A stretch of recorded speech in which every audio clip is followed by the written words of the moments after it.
6, 5, 4, 3, 2. Shalom, shalom, puji Tuhan. Semua ada sukacita di tempat ini. Kita bersyukur kepada Tuhan Yesus. Kita bisa memasuki bulan yang baru di minggu pertama bulan November. Sebentar lagi kita akan mengakhiri tahun ini. Kita bersyukur kepada Tuhan, amin. Begitu besar kasih setia Tuhan dalam kehidupan kita. Bahkan sampai saat ini kita ada di tempat ini itu semua karena Tuhan yang menuntun kita. Mari kita siapkan hati kita. Kita mau masuk dalam hadirat Tuhan, kita mau menyembah Dia.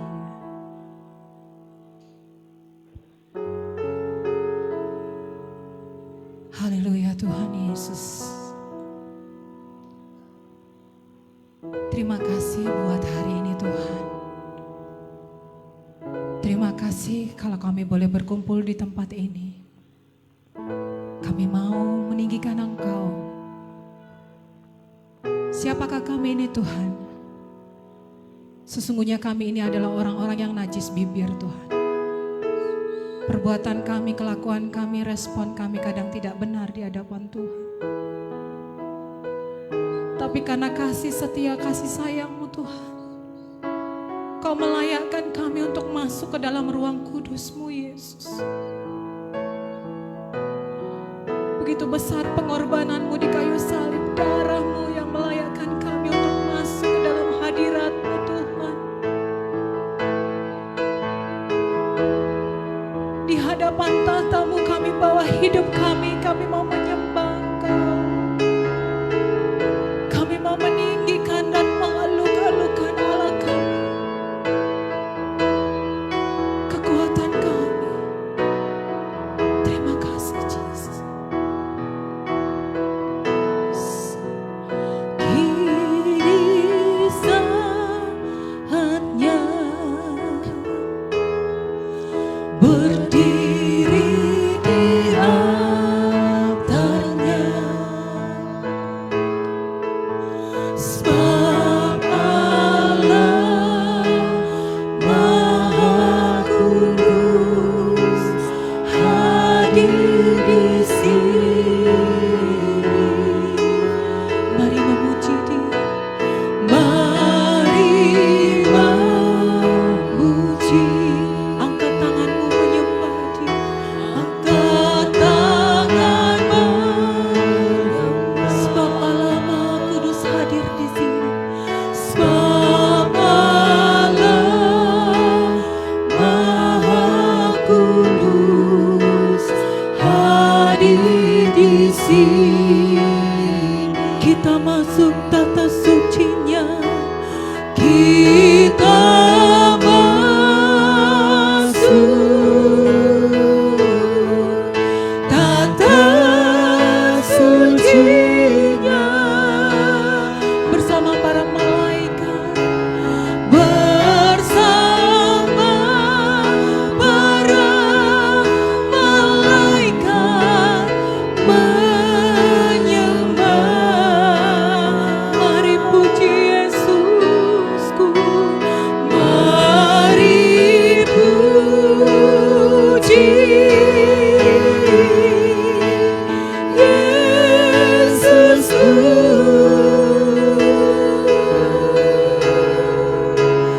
Kita masuk hadirat-Nya Maha. Mari kita bangkit berdiri bersama, kita masuk tata sucinya Allah Yesus Kristus. Kini kami berdiri di hadapan tahta-Mu Tuhan, berdiri di sebab Kau Allah yang Maha Kudus hadir di tahta-Mu Tuhan. Sebab Allah Maha Kudus hadir di sini. Mari kita memuji dan meninggikan Dia. Mari memuji, angkat tangan menyembah, angkat tanganmu. Kami sembah Kau, kami sembah Kau. Sebab Allah Maha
kekuatannya.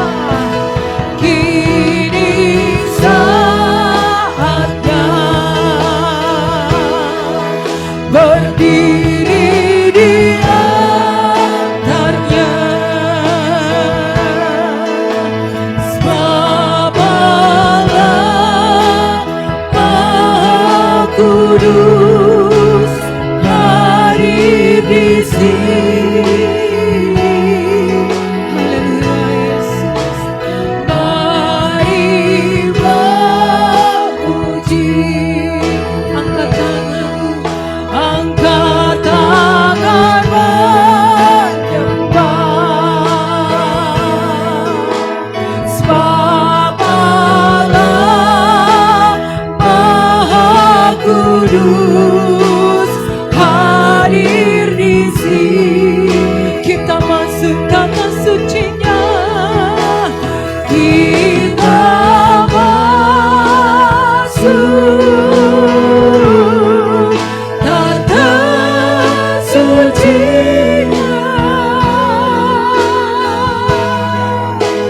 Bersama para malaikat menyembah. Mari puji Yesusku. Mari puji Yesusku. Kita maju, kita masuk hadiratnya Maha. Kita masuk tanah sucinya. Kita masuk tanah suci. Kami datang menyembahmu Bapakku.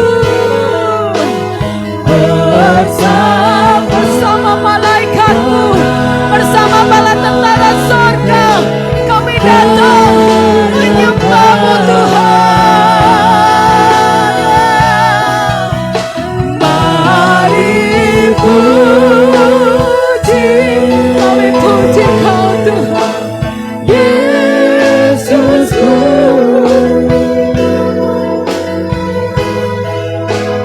Kita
Saudara percaya bahwa Tuhan bersuka atas segala puji-pujian kita, amin.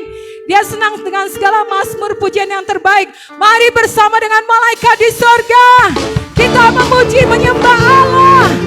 Kita tinggikan Dia, kita agungkan Dia.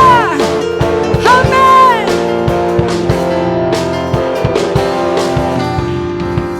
Tuhan, Engkau hadir, kuasa-Nya mengalir, melawan setiap hati kami.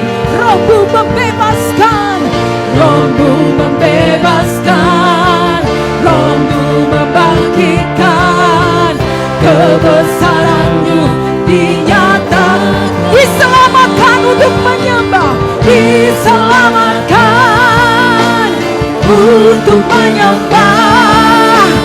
Datanglah kerajaan-Mu di dunia, yes. Di hadapan tahta-Mu sungguh jiwa menyanyi, nyanyikan pujian senada dengan surga. Kami datang bersatu, sembah puji nama-Mu, semesta bersuka bersama dengan surga. Yes. Mari bersama-sama dengan surga kita berseru menyembah Allah kita, meninggikan Dia. Tuhan, Engkau hadir, kuasa-Nya mengalir, melawan setiap hati kami. Roh-Mu membebaskan, Roh-Mu membangkitkan, kebesaran-Mu dinyatakan, diselamatkan untuk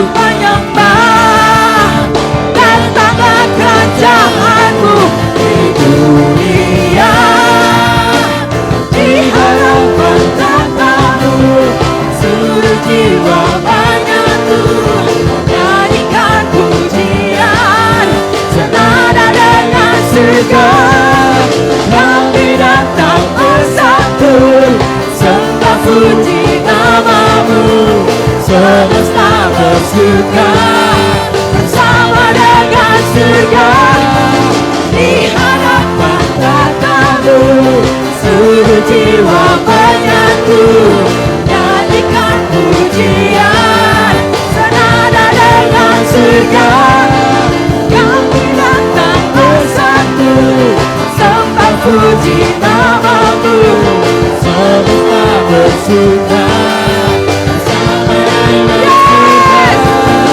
Semesta bersuka bersama dengan surga. Semesta bersuka bersama dengan surga.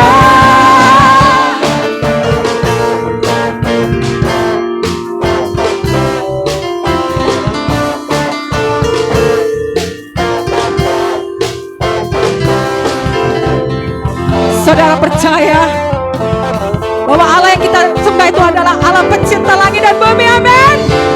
Dia Allah yang membangkitkan, Dia Allah yang berkuasa.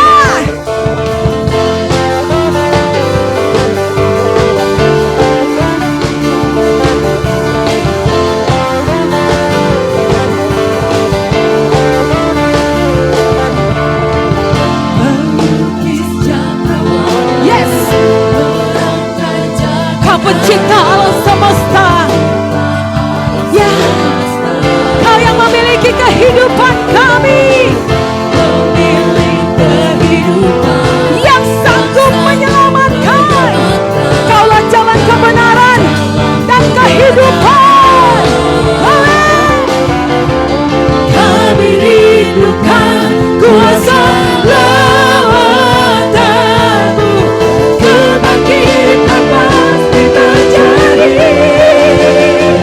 Oh, datanglah dan bertata, kuatkan teguh Saat hati bersatu menaikkan pujian. Amin. Belenggu dipatahkan, mujizat dinyatakan. Yes. Great is our God. Ya Tuhan, kami percaya ketika kami bersatu, Kau akan meninggikan kami. Kami percaya dalam mujizat-Mu. Yes. Melukis cakrawala, merangkai jagat raya, pencipta alam semesta. Amin Tuhan. Pemilik kehidupan yang sanggup menyelamatkan, jalan-jalan kebenaran. Amin Tuhan. Kami rindukan kuasa lawatanmu, kebangkitan pasti terjadi. Oh, datanglah dan bertengkar, kuatkan berkuasa saat hati bersatu menaikkan pujian. Belenggu dipatahkan, mujizat dinyatakan. Rilisarkan. Great is our God.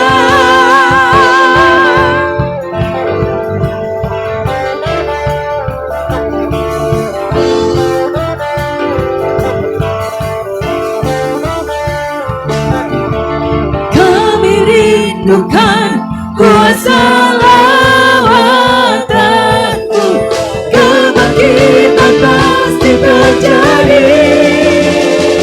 Oh, datanglah dan bertata, kuatkan berkuasa saat hati bersatu menaikkan pujian.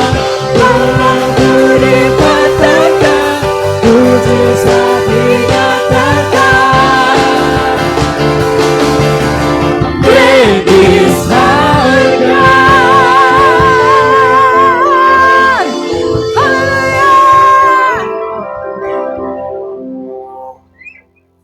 Haleluya. Great is our God. besar dalam hidup kami. Kuasa-Mu besar. Cakrawala ini Kau yang ciptakan.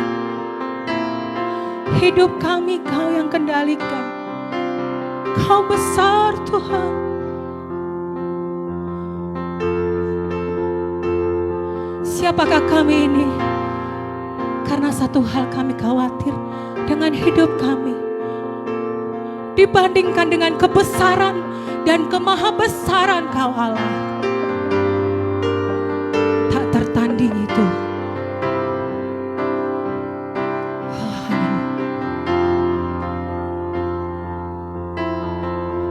How great is our God. How great, yes, is our God.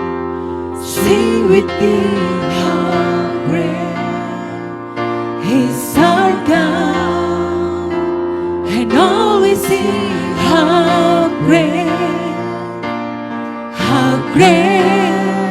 yes, is our God. How great is our God. How great is our God. Sing with me, nyanyikan kebesaran Tuhan. He's our God, and always sing how great, yes, how great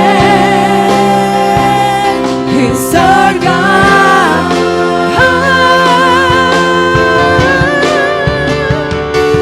How great is our God. Sing with me, how great is our God. Always sing how great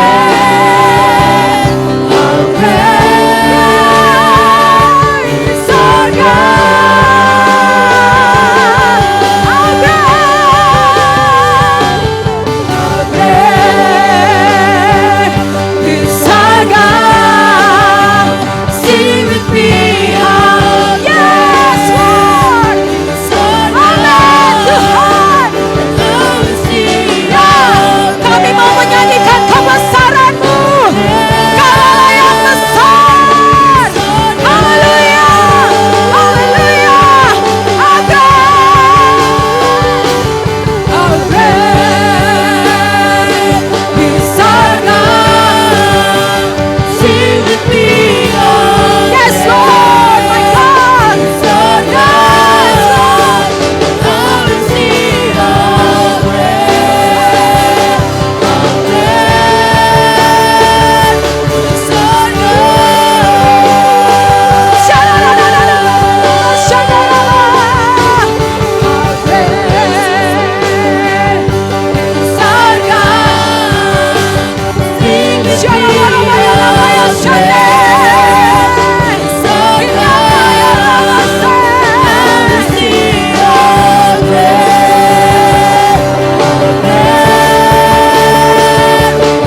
our God.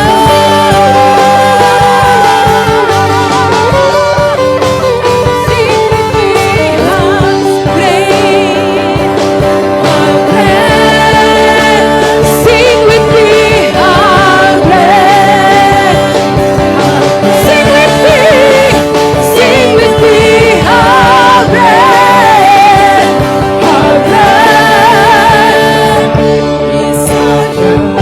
Haleluya, katakan, aku punya Tuhan yang besar, yes God, yang telah berjanji dan sanggup menggenapi imanku bersepakat percaya kuasa, yes, ku terima sekarang, yes, kemenangan, katakan, amin, aku punya Tuhan yang besar.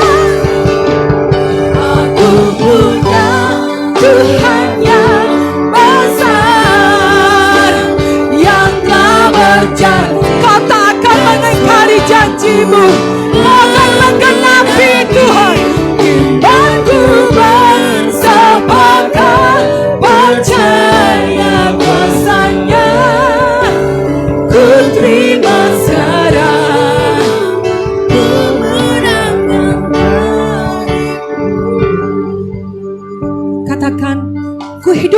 karena melihat, tapi percaya.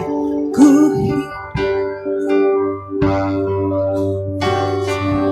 ya Yesus, Kau yang berjanji setia, pengharapanku hanya di dalam-Mu Tuhan, selalu ada di dalam-Mu. Ku tidak akan menyerah Tuhan, ku tidak, jangan ada kata menyerah, meskipun dalam kesesakan. Amin. Kami adalah orang yang tangguh Tuhan. Seluruh hidupku dalam amin. Sekali lagi katakan, aku punya Tuhan yang besar. Aku punya Tuhan yang besar, yang telah berjanji dan sanggup menggenapi imanku bersepakat percaya kuasa-Nya. Ku terima sekarang kemenangan dariku. Kita nyanyikan lagu ini dari awal, biar ini menjadi pengakuan iman kita, sama-sama katakan. Karena percaya Kami percaya anugerah-Mu, Kau yang berjanji kami percaya janji-janji Tuhan, setia, Engkau yang menggenapinya dalam hidup kami. harapanku selalu ada di dalam-Mu. Ku tidak akan menyerah, Ku tidak akan menyerah, meski dalam kesesakan. seluruh hidupku dalam genggaman-Mu. Aku punya,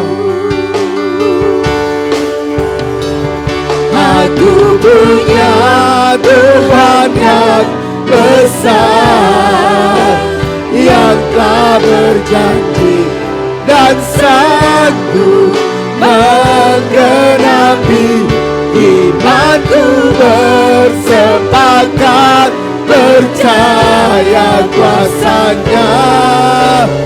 Ku terima sekarang kemenangan dan aku punya, aku punya Tuhan yang besar, yang telah berjanji dan sanggup menggenapi imanku bersepakat percaya kuasa-Nya.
Hosana bagimu, kemuliaan bagimu di tempat yang maha tinggi, Yesus.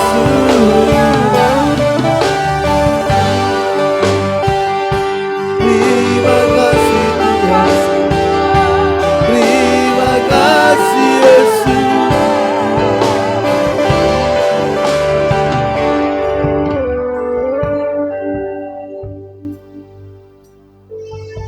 Kau Bapa yang mengasihi kami, Kau Bapa yang tidak pernah meninggalkan kami, Kau yang telah menebus dan menyelamatkan kami lewat pengorbanan Tuhan Yesus Kristus di atas kayu salib. Terima kasih Tuhan buat anugerah-Mu. Terima kasih buat kasih setia-Mu. Terima kasih buat kebaikan-Mu dalam hidup kami. Kalau kami ada sampai saat ini semua karena anugerah Tuhan, semua karena kebaikan Tuhan, semua karena kasih setia Tuhan. Terima kasih Bapa, terima kasih Tuhan. Kami percaya Engkau yang akan terus mengerjakan karya-Mu dalam hidup kami. Engkau yang terus membawa kami masuk ke dalam rencana kekal. Amin.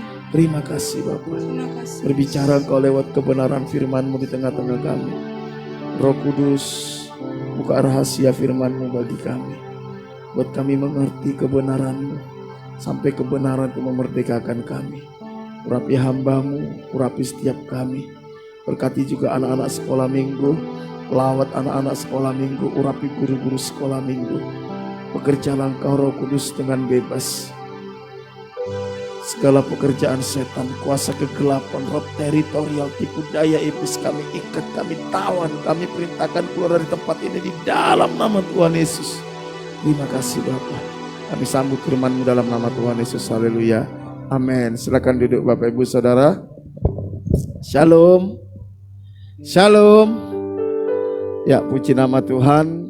Kalau kita masih diberikan kesempatan untuk beribadah, itu semua anugerah Tuhan Saudara. Karena kesempatan itu sangat mahal.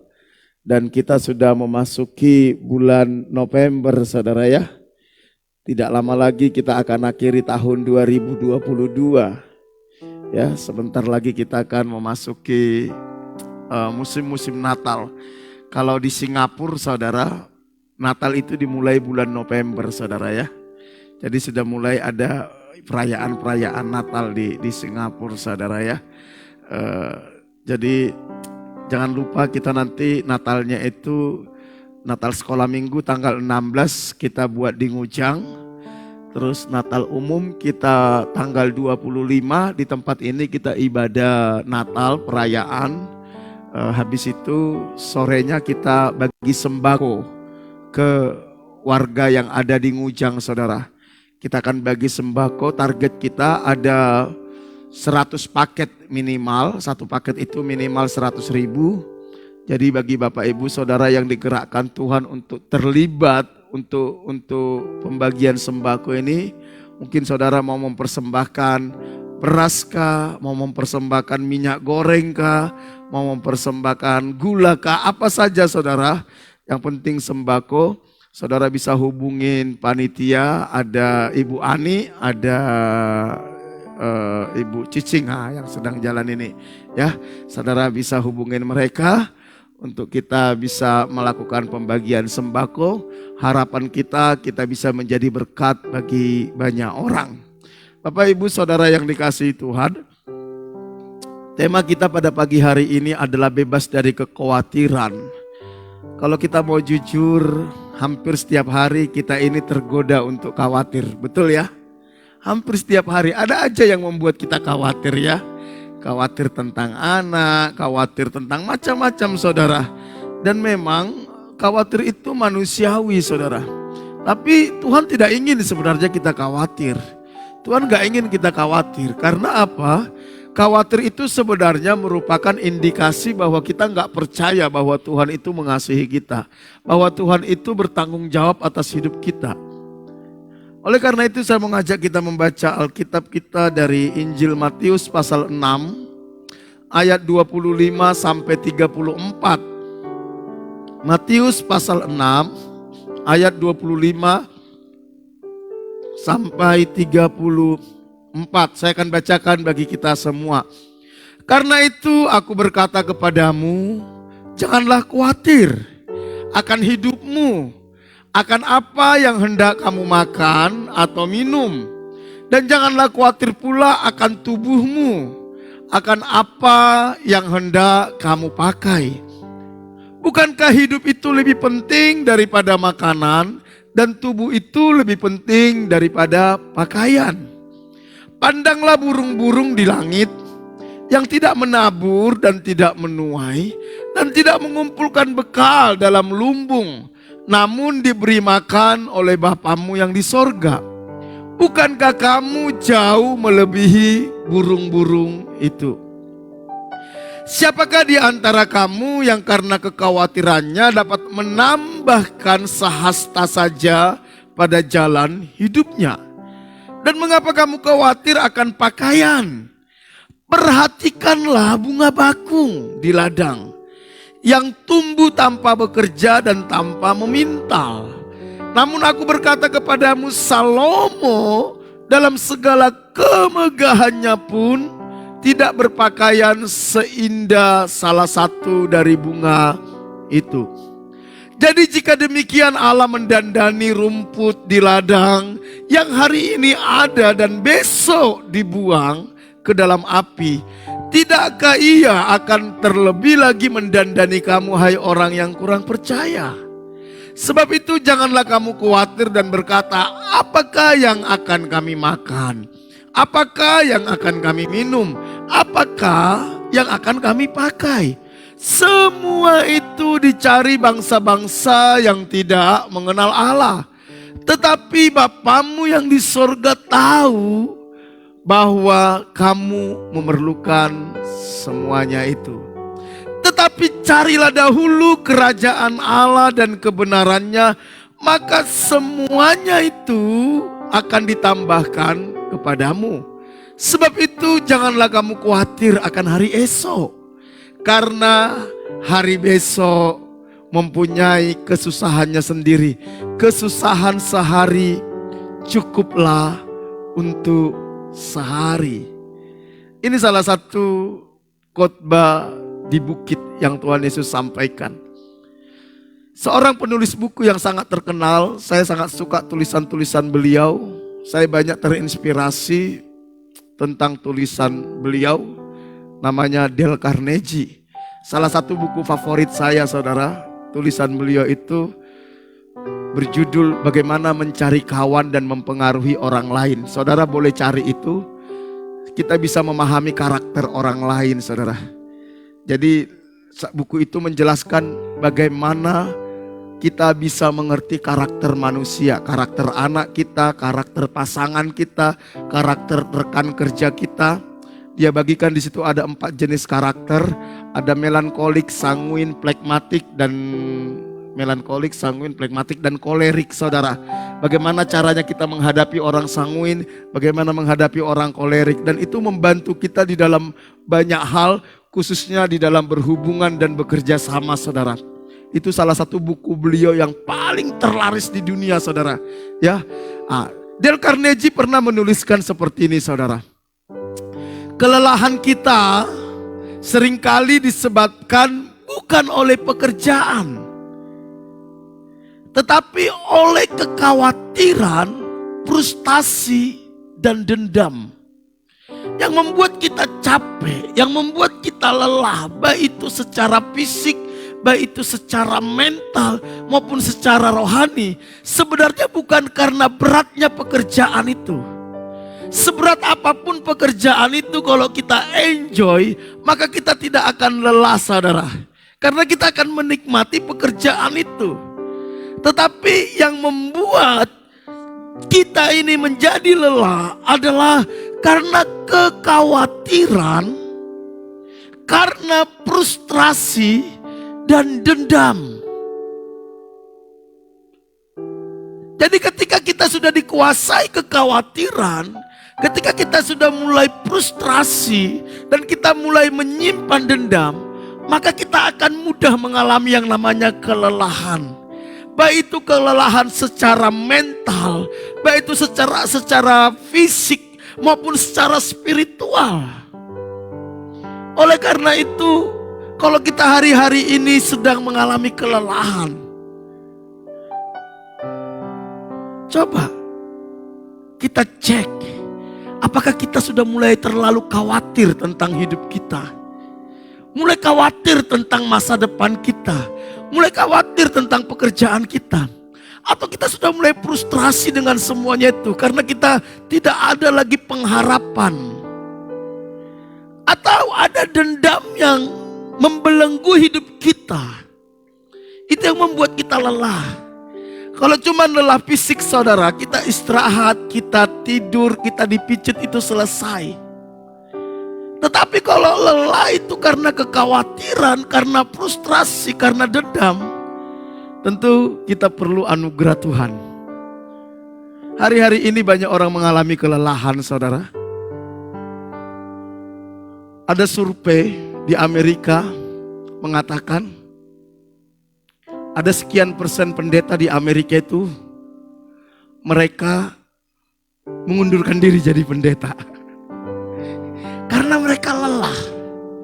Ternyata menurut penelitian juga 5 pekerjaan yang paling beresiko saudara, yang paling membuat orang bisa stres, peringkat kelima pendeta saudara.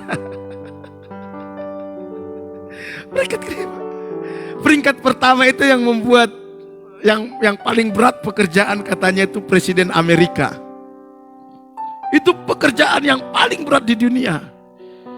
Presiden Amerika. Karena apa? Karena memang semuanya yang dia lakukan tetap salah bagi banyak orang saudara. Karena dia menjadi sorotan seluruh dunia. Yang kedua yang membuat pekerjaan paling melelahkan katanya itu pimpinan rumah sakit besar. Karena dia ngurusin banyak hal. Terus yang ketiga dikatakan rektor universitas. Karena ngurusin banyak mahasiswa yang dari latar belakang yang berbeda, belum lagi ngurusin dosen saudara. Dan yang kelima dikatakan pendeta, karena ngurusin jemaat yang banyak kemauannya saudara. Tapi saya membagikan ini bukan karena saya sedang lelah saudara, bukan. Tapi kita mau cek, kenapa kita nggak produktif, kenapa kita nggak maksimal lagi. Bisa jadi karena kita mengalami kelelahan saudara. Kenapa kita mengalami kelelahan? Bisa jadi karena kita sudah mulai terlalu khawatir tentang hidup kita. Ada banyak hal yang membuat kita khawatir. Atau ada dendam yang membelenggu hidup kita. Apa arti kekhawatiran saudara? Khawatir adalah sikap berpikir yang berlebihan. Atau terlalu cemas tentang suatu masalah atau situasi. Kekhawatiran biasanya disertai rasa tidak nyaman dan kecemasan. Dan biasanya yang dikhawatirkan itu hampir tidak terjadi. Penelitian mengatakan bahwa lebih dari 60% apa yang kita khawatirkan itu sebenarnya tidaklah benar-benar terjadi saudara. Tidaklah benar-benar terjadi. Jadi kekhawatiran itu adalah sikap di pikiran yang berlebihan. Takut anaknya jatuh dalam pergaulan bebas. Akhirnya terlalu overprotective saudara. Waduh, per 5 menit, per 10 menit ditanya kamu di mana, per setengah jam ditanya, saudara, nggak boleh ini, nggak boleh itu, nggak boleh ini. Akhirnya lama-lama anaknya nggak dapat jodoh, saudara. Karena kekhawatiran yang berlebihan, saudara. Jadi saya pernah terjebak di sini, saudara. Waktu saya beberapa tahun merintis gereja, saya terlalu khawatir kondisi jemaat, saudara. Sehingga hal-hal kecil aja saya campuri. Wah, itu membuat stres, saudara. Takut kalau jemaat jatuh ke dalam dosa. Takut kalau jemaat gak sungguh-sungguh ikut Tuhan. Takut kalau jemaat, khawatir kalau jemaat ini bermain-main dengan Tuhan. Waduh, terlalu khawatir. Padahal belum tentu yang kita khawatirkan itu terjadi, saudara. Dan setiap orang pasti pernah mengalami kekhawatiran. Setuju? Ada di sini orang yang gak pernah khawatir? Coba angkat tangan. Oh, saya gak pernah khawatir kah? Ada dua kemungkinan. Kenapa orang gak khawatir? Yang pertama, karena memang dia punya iman besar, saudara. Dia sungguh-sungguh percaya kepada Tuhan. Itu yang pertama, itu bagus, saudara. Tapi kemungkinan yang kedua, kenapa orang gak khawatir? Karena dia masa bodoh. Gak mau tahu dengan apapun juga. Ya, kau mau rusak lah, kau mau hancur lah, mau makan lah, mau enggak. Nah, itu. Tapi setiap kita pasti pernah mengalami kekhawatiran. Bahkan bisa jadi tiap hari kita ada kekhawatiran. Betul? Bisa jadi tiap hari. Saudara bangun tidur hari ini, udah mulai khawatir. Ada beberapa bentuk kekhawatiran yang seringkali kita alami, saudara. Ada banyak hal dalam hidup kita ini yang membuat kita khawatir. Tentu khawatir itu akibat, saudara. Bukan sebab. Pasti ada yang membuat kita menjadi khawatir. Tentu ini yang perlu kita antisipasi. Ini yang perlu kita selesaikan supaya hidup kita ini tidak dikuasai oleh kekhawatiran, saudara. Banyak orang selalu hidup dalam kekhawatiran tapi tidak pernah mau mencari kenapa ya saya khawatir ya. Kenapa saya terlalu dibelenggu oleh kekhawatiran ya? Yang pertama yang membuat seseorang itu bisa menjadi khawatir adalah khawatir terhadap akibat dari kejahatan dan kesalahan yang telah dilakukan. Dosa itu menjadi awal kita khawatir. Nanti saya akan jelaskan. Dosa itu akan membuat kita hidup di dalam kekhawatiran. Makanya jangan bermain-main dengan dosa, saudara. Dosa itu akan membuat kita dibelenggu oleh kekhawatiran. Awal mula kekhawatiran diawali dari dosa, saudara. Kalau kita baca kitab Kejadian pasal 3 ayat 7 sampai 11, di mana pertama kali manusia mengalami kekhawatiran, di mana manusia mulai pertama kali mengalami ketakutan. Lihat, Adam dan Hawa ditempatkan di Taman Eden. Sebelumnya mereka tidak pernah mengalami yang namanya kekhawatiran. Sebelumnya mereka tidak pernah mengalami yang namanya ketakutan. Tetapi setelah mereka jatuh ke dalam dosa, kekhawatiran dan ketakutan mulai menguasai hidup mereka. Padahal mereka masih di tempat yang sama dengan suasana yang sama. Seringkali bukan karena masalahnya yang membuat kita khawatir. Seringkali bukan karena tempatnya yang membuat kita khawatir. Seringkali bukan karena keadaan yang membuat kita khawatir. Tetapi sikap hidup kita, keputusan kita, respon-respon kita. Kita pernah mengalami masalah yang berat. Kita nggak khawatir. Karena saat itu kita sedang dekat sama Tuhan dan hidup benar. Tetapi ada kalanya ketika kita mengalami masalah yang sama, kita bisa begitu khawatirnya dan begitu takutnya. Kenapa? Karena kita nggak percaya bahwa Tuhan membela kita. Kita nggak percaya bahwa Tuhan sanggup menolong dan membuat mujizat. Kenapa kita tidak percaya lagi? Karena kita sudah bermain-main dengan Tuhan. Karena kita sudah hidup di dalam dosa. Jadi dosa itu membuat kita hidup di dalam kekhawatiran. Di dalam Kejadian 3 ayat 7 sampai 11 dikatakan, maka terbukalah mata mereka berdua dan mereka tahu bahwa mereka telanjang, lalu mereka menyemat daun pohon ara dan membuat cawat. Saya mau tanya, sebelum Adam dan Hawa jatuh dalam dosa, mereka telanjang nggak? Telanjang nggak? Mereka telanjang. Tetapi mereka bisa tenang, mereka bisa aman, bisa nyaman. Tapi kenapa begitu mereka jatuh dalam dosa dan mereka lihat bahwa mereka telanjang, mereka mulai ketakutan sehingga mereka mengambil daun pohon ara. Saudara, dosa itu seringkali membuat kita hidup di dalam ketakutan dan kekhawatiran. Tetapi itu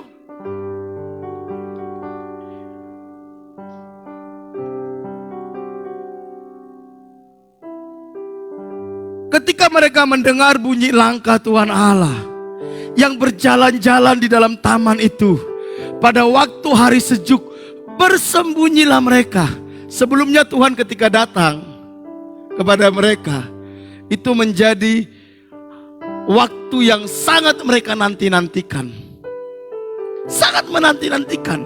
Ketika mereka dengar langkahnya Tuhan, itu mereka nanti-nantikan. Tetapi ketika ini saat mereka jatuh dalam dosa, mereka dengar langkahnya Tuhan, mereka jadi hidup di dalam ketakutan dan kekhawatiran.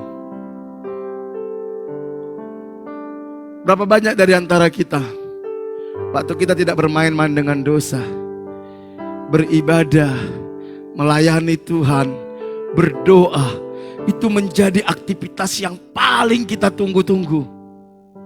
Tetapi ketika kita mulai bermain-main dengan dosa, beribadah, berdoa, melayani Tuhan, itu menjadi aktivitas yang menyiksa hidup kita dan menekan hidup kita. Dan kita nggak bisa lagi menikmati itu, saudara. Jadi dosa itu betul-betul merusak kita, membelenggu hidup kita. Sama seperti Adam dan Hawa. Ketika mereka tidak jatuh ke dalam dosa, bersekutu dengan Tuhan, itu menjadi momentum yang paling berharga, kesempatan yang paling berharga bagi mereka. Tetapi begitu mereka sudah jatuh dalam dosa, begitu mereka mendengar jejak langkah Tuhan, mereka menjadi ketakutan dan mereka sembunyi, saudara. Di ayat 9 dikatakan, tetapi Tuhan Allah memanggil manusia itu dan berfirman kepadanya, di manakah engkau? Di manakah engkau? Sebelumnya Adam dan Hawa yang mungkin mengejar Tuhan ketika mereka tahu Tuhan ada di Taman Eden. Tapi sekarang tidak. Tuhan yang mencari mereka. Bukankah itu yang kita alami ketika kita baru sungguh-sungguh mengasihi Tuhan, sungguh-sungguh hidup menyerahkan diri kepada Tuhan. Kita berusaha setiap hari mencari Tuhan. Kapan waktunya doa, kita ikut doa. Kapan waktunya pelayanan, kita ikut pelayanan. Pokoknya hidup kita ini hanya mencari Tuhan. Tetapi ketika kita mulai bermain-main dengan dosa, Tuhan cari kita pun kita lari, saudara. Tuhan cari kita pun kita sembunyi. Makanya hati-hati dengan dosa, saudara. Jadi kalau saudara lihat ada orang mulai berubah, yang dulunya semangat mengasihi Tuhan, semangat melayani Tuhan, terus sekarang mereka mulai undur dengan alasan kecewa sama si A, si B, si C. Itu sebenarnya cuma alasan. Sesungguhnya karena orang itu sudah mulai bermain-main dengan dosa. Karena orang itu sudah tidak lagi menjaga kekudusan. Orang itu sudah tidak lagi menghormati Tuhan. Kita harus hati-hati dengan ini, saudara. Hati-hati. Firman-Nya, Ia menjawab, ketika aku mendengar bahwa engkau ada dalam taman ini, aku menjadi takut karena aku telanjang. Sebab itu aku bersembunyi. Firman-Nya, siapakah yang memberitahukan kepadamu bahwa engkau telanjang? Apakah engkau makan dari buah pohon yang kularang engkau makan itu? Bapak Ibu, ketidaktaatan kepada Tuhan atau hidup di dalam dosa, itu membuat kita hidup dalam ketakutan, hidup dalam kekhawatiran. Jadi kalau saudara dan saya ingin merdeka dari kekhawatiran, mari kita jaga hidup benar di hadapan Tuhan. Mari kita belajar menjaga hidup dalam kekudusan, saudara. Contoh khawatir akibat dosa, saudara. Perhatikan ini. Contoh khawatir akibat dosa.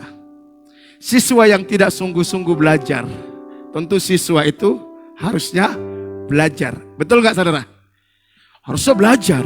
Kalau siswa nggak belajar, berarti siswa yang nggak benar. Siswa yang tidak sungguh-sungguh belajar akan dibayangi kekhawatiran tidak lulus. Jadi kekhawatiran tidak lulus itu akibat dia tidak mau sungguh-sungguh belajar. Kalau ada siswa yang sudah sungguh-sungguh belajar, saya percaya dia akan yakin bahwa dia akan lulus. Pasti. Orang yang malas-malasan dalam pekerjaan akan selalu khawatir tentang masa depan. Pasti khawatir. Karena itu efek dari tindakan dia. Kalau orang bekerja keras, bekerja jujur, bekerja disiplin, bertanggung jawab, saya percaya orang seperti ini tidak akan khawatir dengan masa depannya. Gak mungkin. Karena dia tahu bahwa kerja keras dia ini akan mendatangkan hasil. Tetapi kalau orang yang malas-malasan, saudara, dia akan khawatir dengan masa depannya. Makanya dia suka cari jalan pintas. Dia suka cari jalan-jalan yang bisa cepat kaya, sekalipun itu tidak berkenan kepada Tuhan. Dan orang yang tidak setia, apakah ke pasangannya, apakah ke sahabatnya, akan selalu khawatir dihianati, saudara. Ya, karena dia berpikir orang lain akan berperilaku sama kepada saya, sama seperti saya tidak setia. Orang yang tidak setia, dia akan selalu khawatir dihianati. Orang yang tidak jujur akan selalu khawatir dibohongi. Jadi kalau ada orang yang selalu curiga terhadap orang lain, saudara, dikit-dikit curiga, dikit-dikit curiga, jangan-jangan dia sendiri sebenarnya perlu dicurigain. Ya, karena apa? Itu efek dari serangan dari hati nuraninya, saudara. Orang yang hidup dalam dosa akan selalu khawatir ketahuan, saudara. Pasti khawatir. Jadi dosa itulah yang membuat kenapa hidup kita khawatir, saudara. Membuat kita dibelenggu oleh kekhawatiran. Yang kedua, kekhawatiran yang membuat orang khawatir adalah khawatir pada realitas kematian yang pasti akan dialami. Saudaraku yang dikasihi Tuhan, siapa di sini yang gak takut mati? Coba angkat tangan.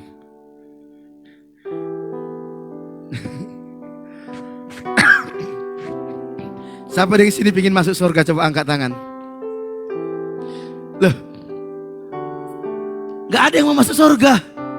Siapa yang mau masuk surga? Coba angkat tangan. Siapa yang mau saya doakan sekarang masuk surga?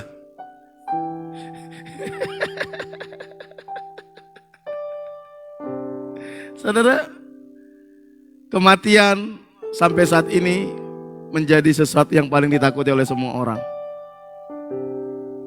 Kenapa? Saudara, saya kaget membaca statistik ini, saudara. Setiap 2,5 detik pasti ada satu orang yang mati di dunia.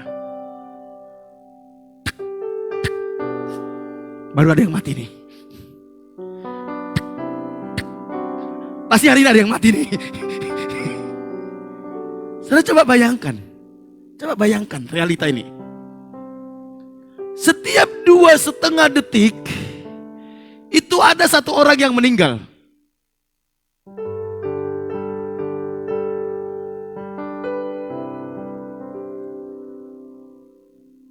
Tapi orang tidak pernah pikirkan hal ini.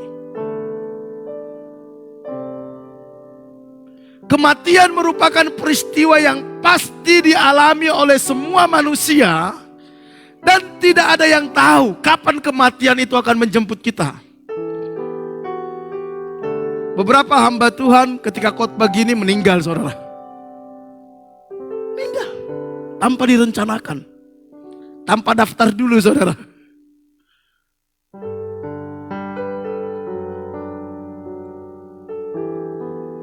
Hanya orang yang sungguh-sungguh mengasihi Tuhan dan melakukan kehendak Tuhan yang tidak takut menghadapi kematian. Semua orang, kalau dia tidak sungguh-sungguh mengasihi Tuhan dan tidak melakukan kehendak Tuhan, kematian itu menjadi sesuatu yang sangat menakutkan. Tetapi ketika kita sungguh-sungguh mengasihi Tuhan, ketika kita sungguh-sungguh melakukan kehendak Tuhan, maka kematian itu tidak lagi menakutkan bagi kita. Makanya Rasul Paulus menuliskan suratnya kepada jemaat di Filipi. Filipi pasal 1 ayat 21 sampai 22 dikatakan, karena bagiku hidup adalah Kristus dan mati adalah keuntungan. Tetapi jika aku harus hidup di dunia ini, itu berarti bagiku bekerja memberi buah. Jadi mana yang harus kupilih? Aku tidak tahu. Bagi Rasul Paulus, kematian itu sebenarnya jauh lebih baik bagi dia. Bagi Rasul Paulus, kematian itu adalah sebuah keuntungan. Tapi ternyata Tuhan izinkan dia masih ada di dunia, tujuannya supaya dia memberi buah. Jadi sesungguhnya bagi anak-anak Tuhan, kematian itu sebenarnya jauh lebih penting daripada sekedar kehidupan itu.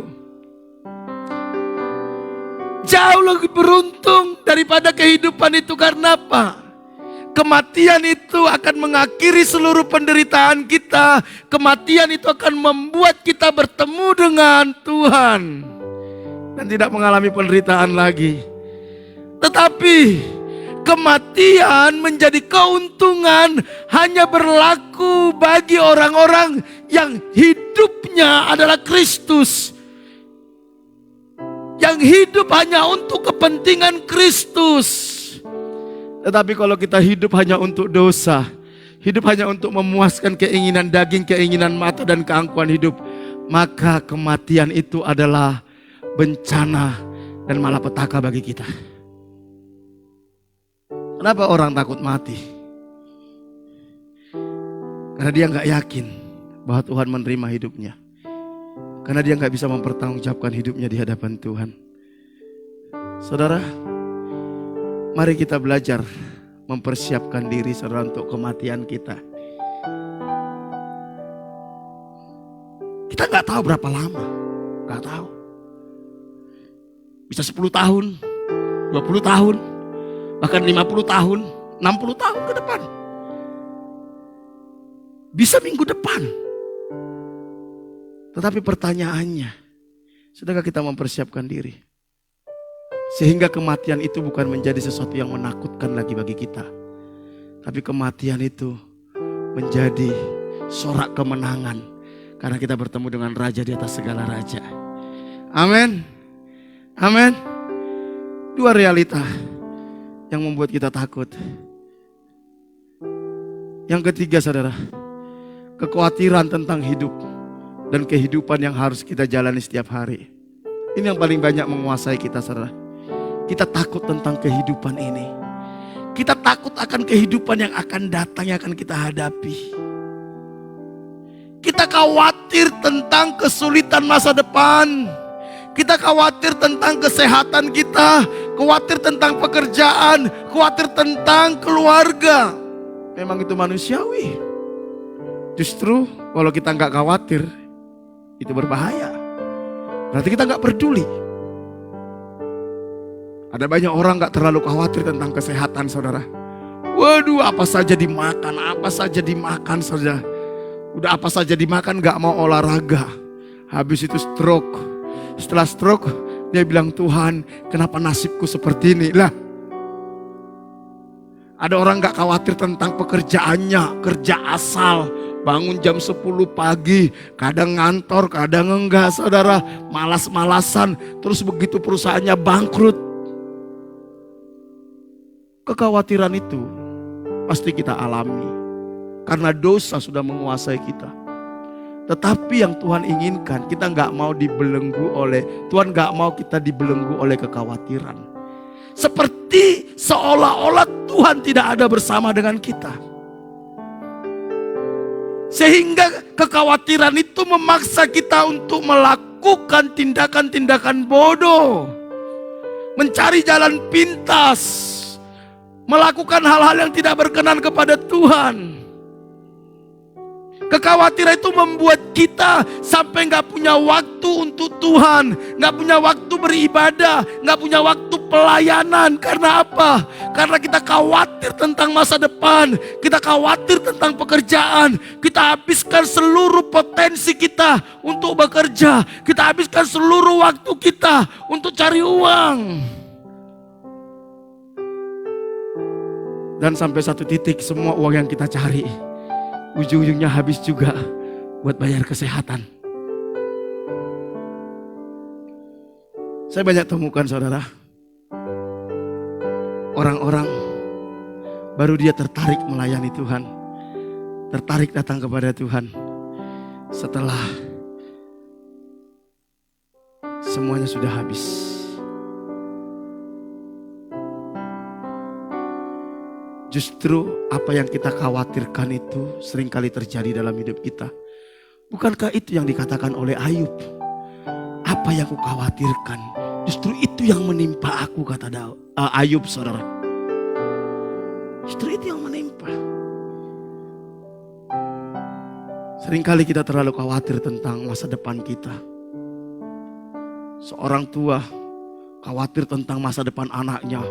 Waduh, anaknya les ini diikutin, les itu diikutin, les ini diikuti. Gak salah saudara. Tapi anaknya gak punya waktu istirahat. Gak punya waktu melayani Tuhan. Gak punya waktu bermain. Gak punya waktu apa lagi saudara? Gak punya waktu untuk dirinya. Sampai akhirnya apa saudara? Begitu anaknya lulus kuliah, otaknya cerdas, tapi gak bisa bergaul. Egois. Sombong. Bukannya tambah berhasil, tambah gak karu-karuan. Saudara, terlalu khawatir tentang keluarga. Anaknya terlalu dijaga, overprotective saudara. Akhirnya anaknya gak bisa apa-apa saudara. Saya pernah melayani orang saudara, anaknya udah gede masih dimandiin saudara. Aku bilang gimana kayak gini.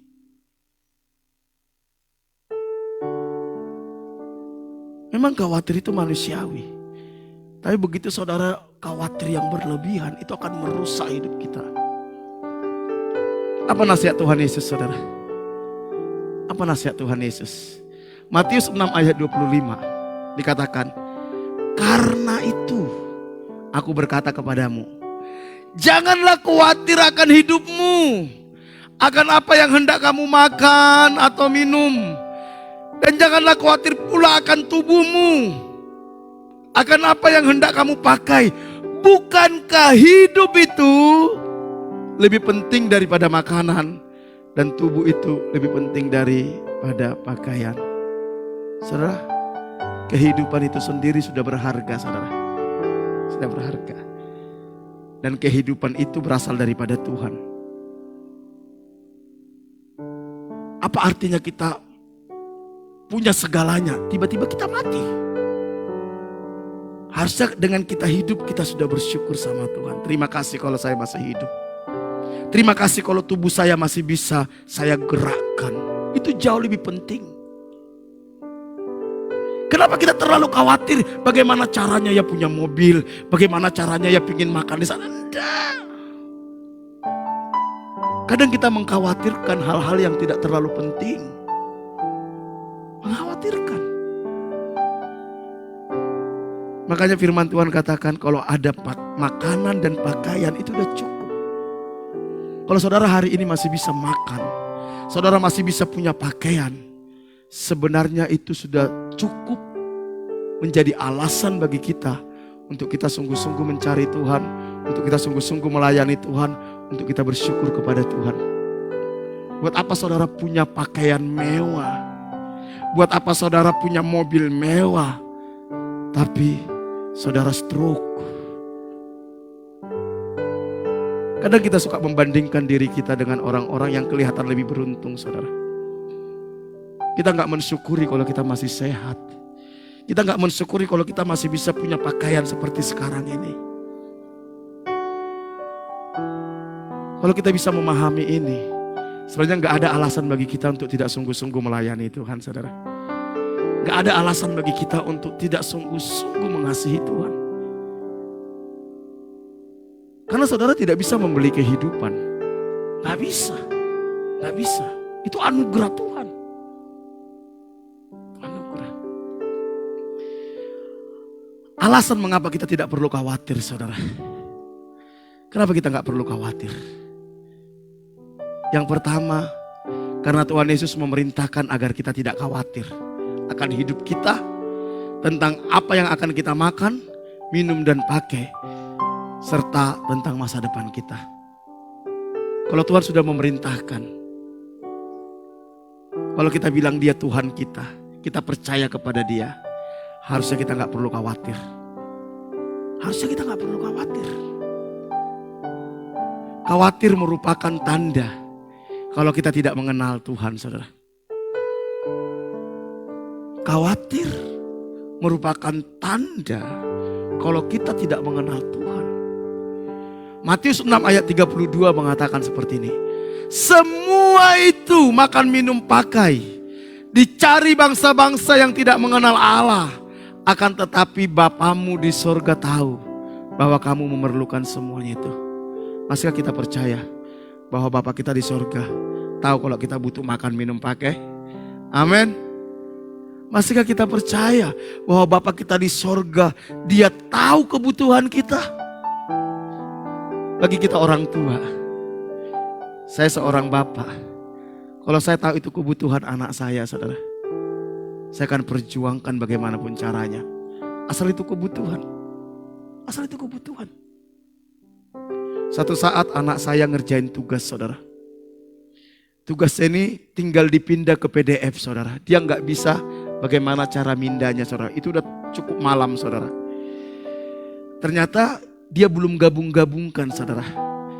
Dia buat satu file, saudara.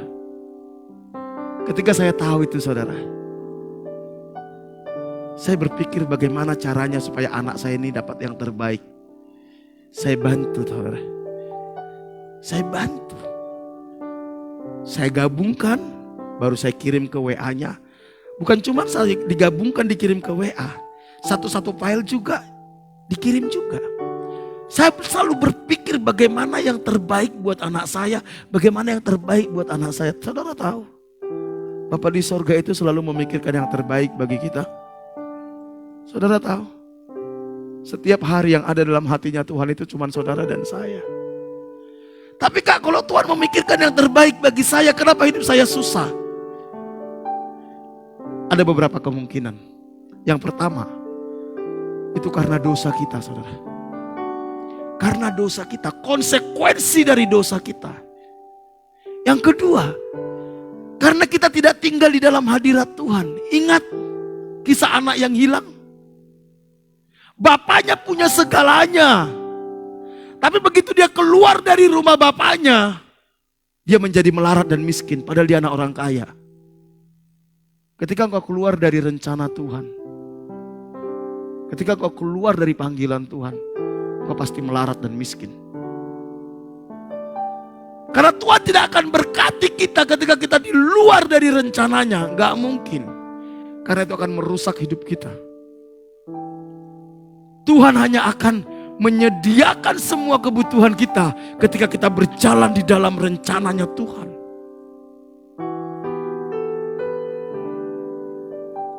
Anak yang hilang, anak orang kaya, bagi dia makanan babi pun berharga.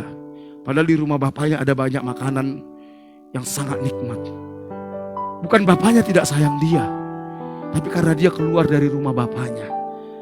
Saudara tahu, Bapak sudah sediakan yang terbaik dalam hidup kita.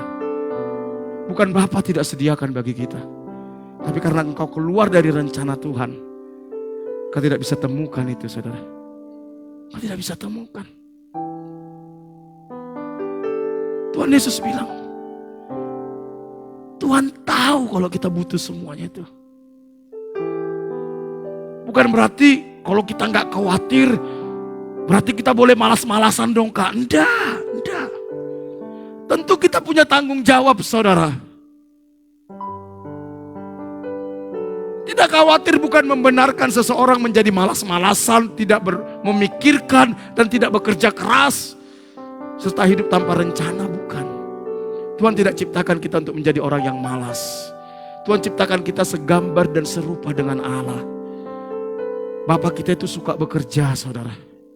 Bekerja. Bapak kita itu disiplin. Bapak kita itu bertanggung jawab.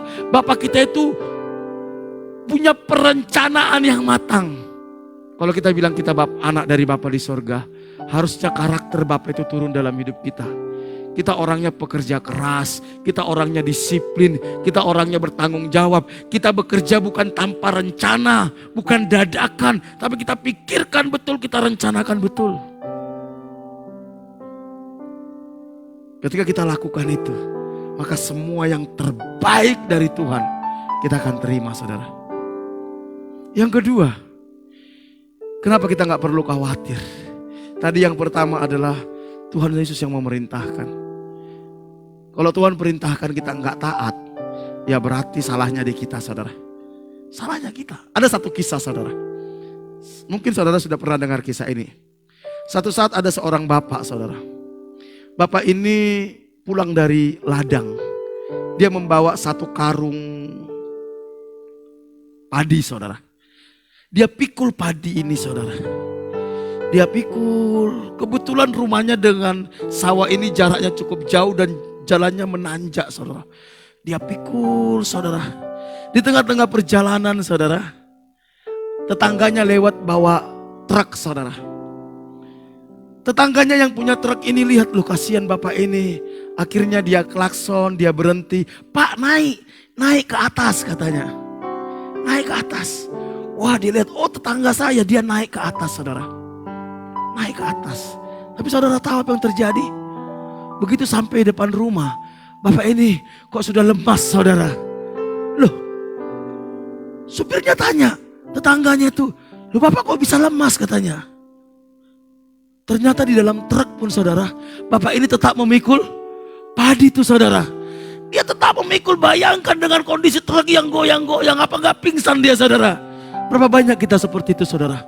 Kita punya banyak beban. Tuhan bilang datanglah kepada aku wahai engkau yang letih lesu. Kita bilang iya Tuhan aku datang Tuhan. Aku bawa hidupku, aku bawa bebanku. Tapi engkau tetap pikul beban itu saudara. Betul saudara? Kita gak serahkan beban itu kepada Tuhan. Kita bawa hidup kita kepada Tuhan, tapi beban itu tetap kita pikul. Karena kita gak percaya sama Tuhan. Kita khawatir bahwa kalau saya tidak selesaikan masalah ini tidak akan mungkin beres. Kita merasa kita lebih hebat dari Tuhan. Saudara, mari kita belajar menyerahkan beban kita kepada Tuhan. Serahkan, bukan titip saudara. Apa saudara? Serahkan, bukan titip.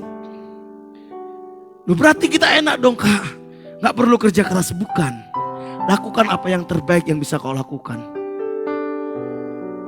Dan apa yang sudah kau lakukan itu serahkan kepada Tuhan. Biar Tuhan yang menyelesaikannya saudara. Yang kedua, apa alasan kita gak perlu khawatir saudara? Yang pertama tadi Tuhan perintahkan.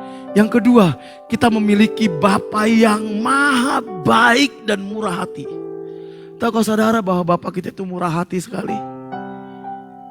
Ketika kita masih berdosa pun, Dia sudah mengasihi kita saudara. Ketika kita masih berdosa pun, Dia sudah mati bagi kita untuk mengampuni dosa kita.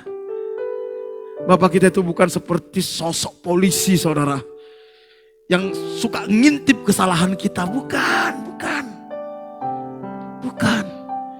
Ada orang berpikir Tuhan itu seperti bapak polisi saudara. Dia incar kapan kapan salah habis itu ditempeleng. Dia incar, bukan. Bapak itu bapak yang baik. Dia ingin kasih yang terbaik bagi kita. Matius 6 ayat 26 dikatakan, pandanglah burung-burung di langit. yang tidak menabur dan tidak menuai dan tidak mengumpulkan bekal dalam lumbung, namun diberi makan oleh Bapamu yang di sorga. Bukankah kamu jauh melebihi burung-burung itu, saudara? Kalau burung pipit aja, yang dua duit seekor, yang sangat tidak ada nilainya, itu Bapak pelihara. Gak mungkin Bapak tidak pelihara saudara dan saya. Gak mungkin. Kalau burung aja Tuhan pelihara, kenapa dikatakan burung di langit, saudara? Bukan burung di pohon. Perhatikan ini baik-baik. Tuhan tidak katakan, pandanglah burung yang ada di sangkar, bukan. Pandanglah burung yang ada di langit. Artinya apa? Burung yang di langit dia tetap bekerja. Dia tetap mengepakkan sayapnya. Betul? Kalau engkau sudah bekerja dengan sungguh-sungguh, engkau sudah lakukan bagianmu, udah gak usah khawatir. Tuhan pasti pelihara hidup kita. Tapi kalau engkau tinggal di sangkar tidur-tiduran, ya tidak ada janji kepada burung yang ada di sangkar. Janjinya burung yang ada di langit. Burung yang tetap bekerja, saudara. Tetap bekerja. Lakukan bagianmu yang terbaik. Setelah itu, percayakan kepada Tuhan. Dia pasti pelihara hidup kita. Pasti pelihara. Matius 6 ayat 28 sampai 30 dikatakan, dan mengapa kamu khawatir akan pakaian? Ya kita sibuk ya, lihat Shopee tiap hari, sibuk ngurusin beli baju, beli pakaian, beli ini, betul ya? Padahal pakaian yang dibeli tahun lalu belum dipakai, saudara. Aduh. Dan mengapa kamu khawatir akan pakaian? Perhatikanlah bunga bakung di ladang, yang tumbuh tanpa bekerja dan tanpa memintal. Namun Allah berkata kepadamu, Salomo dalam segala kemegahannya pun tidak berpakaian seindah salah satu dari bunga itu. Dan jika demikian Allah mendandani rumput di ladang yang hari ini ada dan besok dibuang ke dalam api, tidakkah Ia akan terlebih lagi mendandani kamu, hai orang yang kurang percaya? Saudara, saya menyadari betul bagaimana Tuhan mendandani saya, saudara. Betul. Saya itu dulu waktu baru bertobat, saya lihat orang punya sepatu, kok bagus ya. Saya lihat orang punya jam, kok bagus ya. Tapi saya gak mau beli, saudara. Gak mau beli. Bukan saya apa-apa, bukan. Bagi saya ada hal yang jauh lebih berharga daripada sekedar barang-barang mahal seperti itu. Ternyata saya lihat, saudara. Saya punya banyak sepatu bagus-bagus. Itu dikasih orang, saudara. Saya punya beberapa jam, itu dikasih orang. Oh begini tuh maksud ayat ini, bagaimana Tuhan mendandani kita, saudara. Bagaimana Tuhan mendandani kita. Tuhan bilang kalau bunga bakung aja, yang hari ini ada, besok itu sudah layu dan dibakar, Tuhan dandani, apalagi kita. Tuhan tahu bagaimana caranya mendandani kita, membuat kita terhormat, membuat kita dihargai orang, membuat kita menjadi pribadi yang tidak dianggap rendah, saudara. Tuhan tahu bagaimana caranya, asal kita hidup di dalam rencana Tuhan. Yang ketiga, saudara, kenapa kita tidak perlu khawatir? Perhatikan ini baik-baik. Kekhawatiran tidak pernah menyelesaikan masalah kita. Jangan saudara pikir dengan kita khawatir, wah simsalabim, tiba-tiba masalah selesai. Enggak, saudara. Enggak. Kekhawatiran itu tidak pernah membuat masalah kita selesai. Matius 6 ayat 27 dikatakan, siapakah di antara kamu yang karena kekhawatirannya dapat menambahkan sehasta saja pada jalan hidupnya? Tidak. Khawatir tidak membuat hidup kita lebih bahagia. Khawatir tidak membuat hidup kita lebih baik. Malah bisa membuat masalah tambah banyak, saudara. Masalah tambah banyak. Karena itu apapun yang membuat kita khawatir hari-hari ini, mari kita belajar menyerahkan kepada Tuhan. Ada banyak orang ketika punya masalah, dia hanya khawatir. Tapi dia gak memikirkan solusinya. Curhat sana, curhat sini, cerita sana, cerita sini, posting sana, posting sini. Tapi dia gak mencari solusinya. Dia hanya ingin memuaskan rasa khawatirnya dengan bercerita. Bukannya masalahnya selesai, masalahnya jadi tambah, saudara. Jadi tambah. Bukannya dia tambah bahagia, dia tambah stres, saudara. Dia tambah stres. Mari saudaraku yang dikasihi Tuhan, kekhawatiran itu tidak membuat kita lebih baik, saudara. Mari kita belajar Tuhan. Kalau Tuhan izinkan ini terjadi, Tuhan pasti punya maksud. Ingat Roma 8 ayat 28.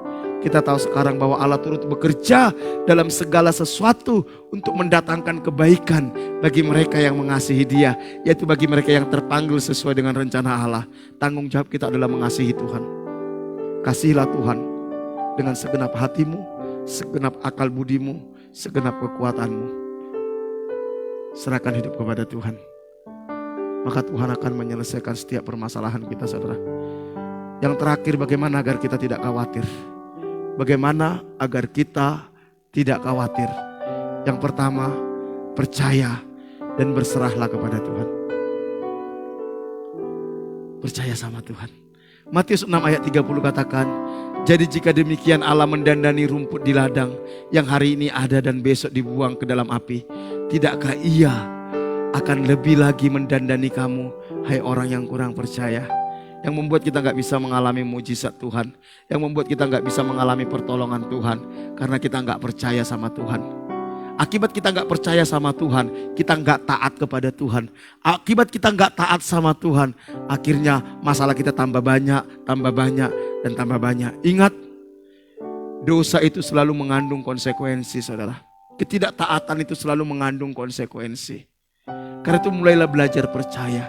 Apapun yang terjadi dalam hidup kita, kita percaya bahwa Tuhan mengasihi saya, bahwa Tuhan punya rencana atas hidup saya, bahwa Tuhan tidak pernah membiarkan saya sendiri, bahwa tidak ada masalah saya yang tidak ada jalan keluarnya. Karena itu belajar percaya sama Tuhan dan belajar berserah kepada Tuhan, minta petunjuk Tuhan, apa yang harus saya lakukan Tuhan. Ketika kita lakukan itu, maka jiwa kita akan tenang, saudara. Sama seperti Daud katakan, sekalipun aku dalam lembah kekelaman, aku tidak takut bahaya. Karena gadamu dan tongkatmu itu yang menghibur aku, saudara. Saudaraku, hari-hari ini ada banyak orang dikuasai oleh kekhawatiran, saudara. Ancaman, resesi, orang mulai khawatir, saudara. Khawatir, orang takut investasi, orang takut melakukan A, B, C, dan D. Khawatir uangnya nanti di bank jadi gak ada nilainya. Saudara, minta petunjuk Tuhan. Karena itu, jangan main-main dengan Tuhan, saudara. Ini yang membuat kenapa saya ambil waktu setiap tanggal 1 sampai tanggal 7. Ayo kita merendahkan diri di hadapan Tuhan. Kita berpuasa, kita mengandalkan Tuhan. Kita dimampukan untuk berserah kepada Tuhan. Kita dikasih hikmat apa yang harus kita lakukan. Saudara, semua program gereja sebenarnya yang kita lakukan, tujuannya cuma satu. Membawa jemaat semakin dekat sama Tuhan. Semakin saudara mengerti kehendak Tuhan, semakin saudara hidup berkenan kepada Tuhan, semakin saudara tahu apa yang harus saudara lakukan. Saya kadang sedih kalau saya lihat seolah-olah jemaat ini gak membutuhkan semuanya itu. Saudaraku, mari kita semakin punya semangat closer to God, mencari Tuhan, merendahkan diri di hadapan Tuhan. Hanya itu yang bisa membuat kita bisa tetap tenang sekalipun kita dalam lembah kekelaman. Karena kita tahu ada Tuhan yang beserta dengan kita. Jangan andalkan kekuatanmu, saudara. Jangan andalkan uangmu. Bahkan jangan andalkan pelangganmu, saudara. Satu saat mereka semua bisa mengkhianati engkau. Satu-satunya pribadi yang tidak mungkin mengkhianati kita adalah cuma Tuhan, saudara. Satu-satunya pribadi yang setia kepada kita cuma Tuhan, saudara. Mari kita belajar percaya kepada Tuhan. Mari serahkan hidup kita kepada Tuhan. Mazmur 37 ayat 5 katakan, serahkanlah hidupmu kepada Tuhan dan percayalah kepadanya dan Ia akan bertindak. Tuhan hanya akan bertindak ketika kita menyerahkan hidup kita kepada Tuhan dan kita percaya kepada Dia. Kalau kita tidak menyerahkan hidup kita kepada Tuhan, kita mengandalkan kekuatan kita sendiri, mengandalkan hikmat kita, mengandalkan kemampuan kita, mengandalkan relasi kita, dan kita tidak percaya kepada Dia, saudara. Dia tidak akan bertindak, saudara. Mazmur 37 ayat 25 sampai 26 dikatakan seperti ini. Dahulu aku muda, kata Daud, sekarang telah menjadi tua. Tetapi tidak pernah kulihat orang benar ditinggalkan atau anak cucunya meminta-minta roti. Tiap hari ia menaruh belas kasihan dan memberi pinjaman, dan anak cucunya menjadi berkat. Saudaraku yang dikasihi Tuhan, ketika kita hidup benar, saudara, Daud bilang, dulu aku muda, sekarang aku sudah tua, tapi gak pernah kulihat orang benar ditinggalkan. Gak pernah, saudara. Gak pernah. Gak pernah, saudara. Bahkan bukan cuman orang benar itu, anak cucunya pun Tuhan pelihara, saudara. Bukan cuman Tuhan pelihara, anak cucunya dipakai Tuhan menjadi berkat bagi banyak orang. Hari-hari ini Tuhan akan buat perbedaan yang nyata antara orang benar dan tidak benar, saudara. Tuhan akan buat. Alkitab katakan semuanya akan digoncang, saudara. Digoncang oleh Tuhan supaya tinggal yang tidak tergoncangkan. Siapakah yang tidak tergoncangkan itu? Orang-orang benar yang hidup dalam kerajaan Allah. Karena kerajaan Allah lah yang tidak tergoncangkan, saudara. Yang terakhir, saudara. Yang terakhir, bagaimana agar kita tidak hidup dalam kekhawatiran? Alkitab katakan mencari kerajaan Allah dan kebenarannya. Matius 6 ayat 33, tetapi carilah dahulu kerajaan Allah dan kebenarannya, maka semuanya itu akan ditambahkan. Saudara, saudara sudah sering dengar ayat ini.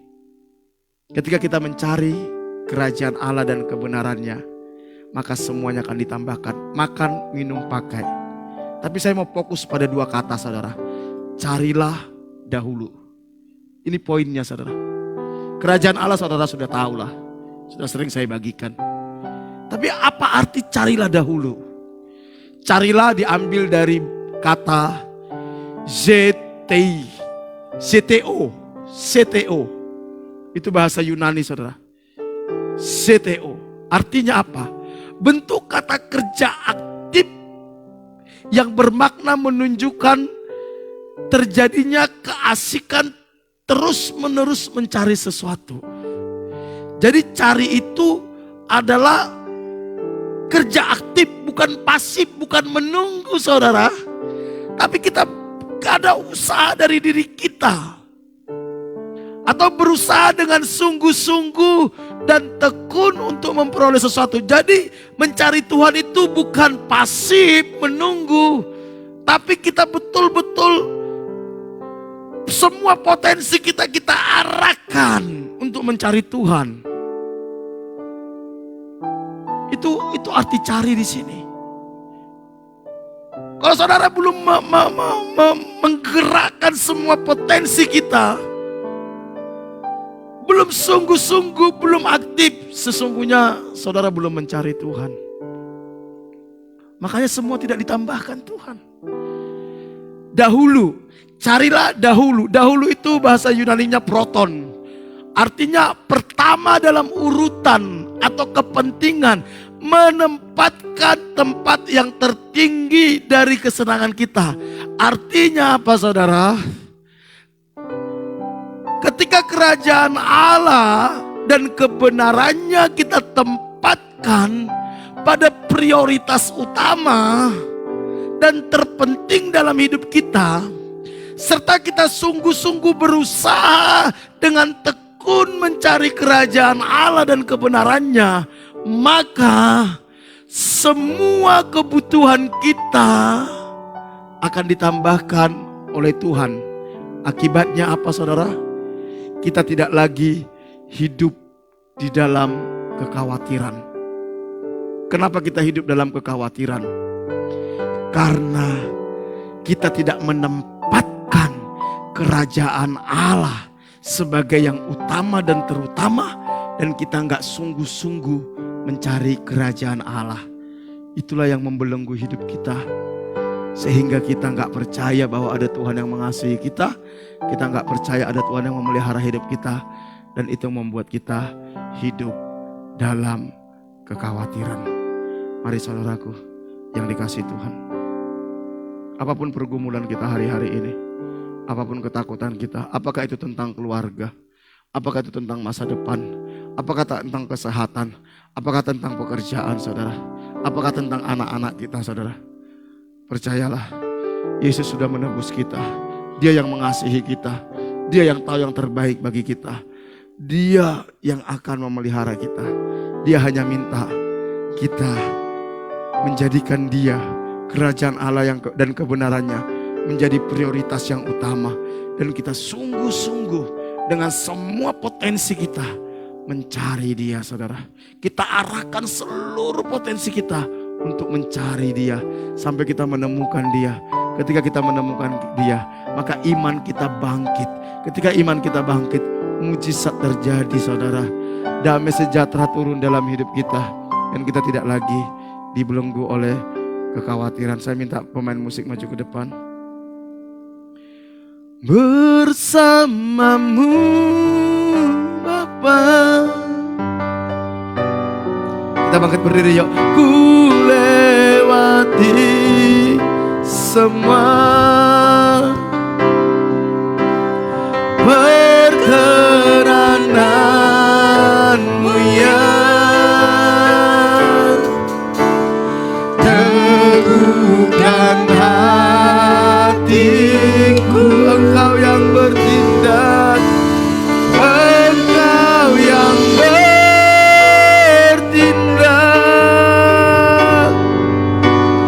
memberi pertolongan, anugerah-Mu, anugerah-Mu besar melimpah bagi bersamamu Bapa.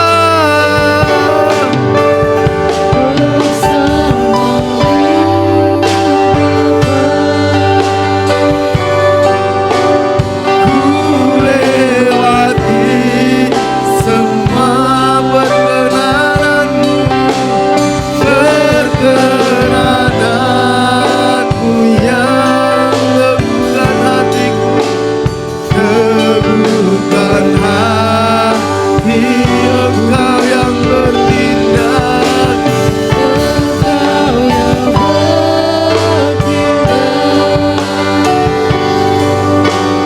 memberi pertolongan, anugerah-Mu, anugerah-Mu besar melimpah bagi. Saudara, apa yang membuat kita khawatir hari-hari ini? Coba kita cek. Apakah karena dosa? Mari kita bereskan di hadapan Tuhan. Apa karena kebutuhan-kebutuhan kita? Masa depan kita? Percayalah, ada Tuhan yang selalu memikirkan kita, yang punya rencana atas hidup kita. Dia Tuhan yang selalu ingin kasih yang terbaik bagi kita. Tuhan hanya mau kita berharap kepada Dia, berserah kepada Dia, percaya kepada Dia. Maka kita akan melihat bagaimana Tuhan bekerja dalam hidup kita. Bapa, Kau tahu setiap keberadaan anak-anak-Mu. Ampuni kami kalau kami dikuasai kekhawatiran kami, sampai kami melakukan hal-hal yang tidak berkenan di hadapan Bapa, yang melukai hati Bapa. Mampukan kami untuk tetap percaya kepada Tuhan, tinggal di dalam rencana Tuhan. Kami tahu hari-hari yang kami lalui bukan hari-hari yang mudah, tapi kami percaya kami punya Bapa yang mengendalikan sejarah dunia. Ada Bapa yang mengendalikan hidup kami, yang memelihara hidup kami, yang tidak pernah meninggalkan kami. Terima kasih buat firman-Mu Tuhan. Biar Engkau materaikan firman-Mu dalam hidup kami. Dalam nama Tuhan Yesus, haleluya, amin. Saya minta pelayan perjamuan maju ke depan, kita akan masuk ke dalam perjamuan kudus. Guru-guru sekolah minggu bisa dipanggil.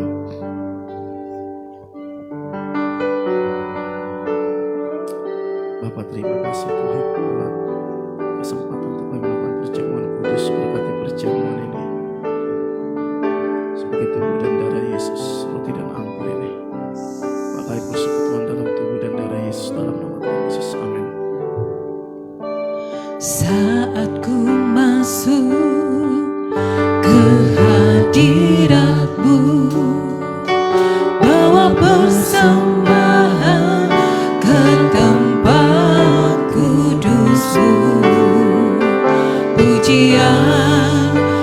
Tunaikan sembahku berikan bagimu Allah yang mulia. Kau layakkanku menghampirimu, melihat tentang kemuliaan-Mu Tuhan. Pujian ku naikkan, sembahku berikan bagimu Guru-guru sekolah minggu boleh masuk. Oleh Kuasa darah-Mu Kau telah tebus dosaku. Kekudusan-Mu mengikutiku, kasih-Mu mengalir memulihkan hidupku. Sungguh besar anugerah-Mu, Kau selamatkan hidupku. Ku menjadi ciptaan yang baru oleh kuasa darah-Mu, oleh kuasa darah-Mu, oleh kuasa darah-Mu, Kau telah tebus dosaku. Kekudusan-Mu meliputi. Bagi yang belum dapat boleh angkat tangan. Kasih-Mu mengalir memulihkan hidupku. Sungguh besar anugerah-Mu, Kau telah tebus dosaku. Ku menjadi ciptaan yang baru oleh kuasa darah-Mu. Mari kita angkat roti kita. Demikianlah firman Tuhan. Sebab apa yang telah kuteruskan kepadamu telah aku terima dari Tuhan, yaitu bahwa Tuhan Yesus pada malam waktu ia diserahkan mengambil roti, dan sesudah itu ia mengucap syukur atasnya. Ia memecah-mecahkannya dan berkata, inilah tubuhku yang diserahkan bagi kamu, perbuatlah ini menjadi peringatan akan aku. Roti ini merupakan tubuh Yesus yang dipecah-pecahkan bagi kita, yang mempersatukan kita sebagai saudara. Di dalam Kristus tidak ada lagi perbedaan. Kita satu di dalam Tuhan. Kita satu di dalam Kristus. Dan tubuh kita menjadi milik Kristus. Karena itu mari kita persembahkan tubuh kita hanya untuk memuliakan Tuhan, bukan menjadi hamba dosa. Mari kita terima roti ini sebagai tubuh Yesus yang menyatu dengan tubuh kita. Kita terima dengan ucapan syukur dalam nama Tuhan Yesus, kita makan bersama.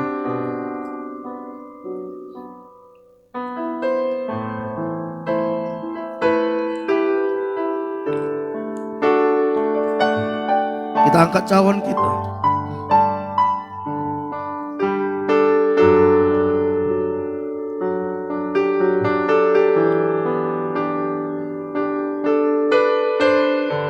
Demikian juga ia mengambil cawan sesudah makan, lalu berkata, cawan ini adalah perjanjian baru yang dimateraikan oleh darahku. Perbuatlah ini setiap kali kamu meminumnya menjadi peringatan akan aku. Sebab setiap kali kamu makan roti ini dan minum cawan ini, kamu memberitakan kematian Tuhan sampai ia datang. 2000 tahun yang lalu dosa kita sudah diampuni oleh darah Yesus. darah Yesus yang menjadi tumbal. Tidak ada pengampunan dosa tanpa pertumpahan darah. Karena itu jangan lagi terintimidasi oleh iblis. Kita anak-anak Allah, ahli waris kerajaan Allah. Hiduplah sebagai anak-anak Allah yang sudah ditebus.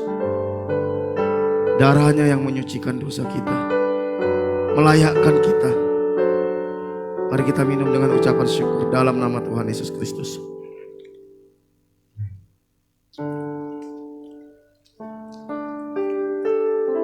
Naikkan syukur di hadapan Tuhan. Terima kasih Bapa, terima kasih Tuhan. Kami bersyukur. Terima kasih Tuhan buat pengorbanan-Mu. Terima kasih buat salib-Mu. Terima kasih buat kasih-Mu Tuhan. Hatiku rindu melihat kemuliaan-Mu. Hatiku rindu melihat curahan kasih-Mu di kota tercinta, kotaku tulung agung. Ku berdoa penuh kemuliaan-Mu, tulung agung bagi kemuliaan-Mu. Ya aku nyatakan kemuliaan-Mu. Ya aku datangkan curahan kuasa-Mu di kota tercinta, kotaku tulung agung. Ku berdoa tulung agung, penuh kemuliaan-Mu, tulung agung bagi kemuliaan-Mu. Kami bawa kota ini di hadapan Tuhan. Di mana kota tempat Tuhan tempatkan kami di kota ini Tuhan. Di mana di kota ini kami bisa mencari nafkah, kami bisa melayani Tuhan. Kami bisa bertumbuh. Kami tahu Engkau mengasihi kota Tulungagung. Karena itu kami mohon belas kasihan Tuhan, anugerah Tuhan atas kota ini. Engkau yang melawat kota ini. Kami rindu melihat kebangunan rohani terjadi di kota ini. Kami rindu melihat lawatan Tuhan terjadi atas kota ini Tuhan. Berkati kota Tulungagung Tuhan. Biar terjadi kebangunan rohani di kota ini Tuhan. Jamah penduduk kota ini, celikan mata rohani penduduk kota ini untuk bisa melihat keajaiban kasih karunia-Mu yang Kau sediakan di dalam Kristus Yesus, dan mereka menerima Engkau sebagai Tuhan dan Juru Selamat pribadi. Pertemukan kami dengan jiwa-jiwa yang ada di kota ini yang siap untuk dituai. Berkati kota Tulungagung, berkati pemerintahan kota ini menjadi pemerintahan yang bersih, jujur. Tuhan berkati Bapak Bupati, Wakil Bupati, semua pegawai negeri sipil, baik itu eksekutif, yudikatif, legislatif, semuanya jamah mereka. Berkati mereka dengan hikmat, bijaksana, takut akan Tuhan. Biar Engkau yang memimpin mereka dalam segala rancangan-rancangan mereka. Segala rancangan mereka yang tidak berkenan kepada Tuhan, Tuhan gagalkan. Segala kecurangan-kecurangan yang ada di pemerintahan, Tuhan bongkar dalam nama Yesus. Berkati anak-anak Tuhan yang duduk di pemerintahan, biar mereka bisa menjadi teladan, menjadi berkat Tuhan. Pulihkan ekonomi kota ini Tuhan. Pulihkan Tuhan di dalam nama Tuhan Yesus. Pulihkan ekonomi kota ini Tuhan. Berkati usaha anak-anak Tuhan yang ada di kota ini. Terima kasih Bapak. Pulihkan gereja Tuhan. Pulihkan hamba-hamba Tuhan.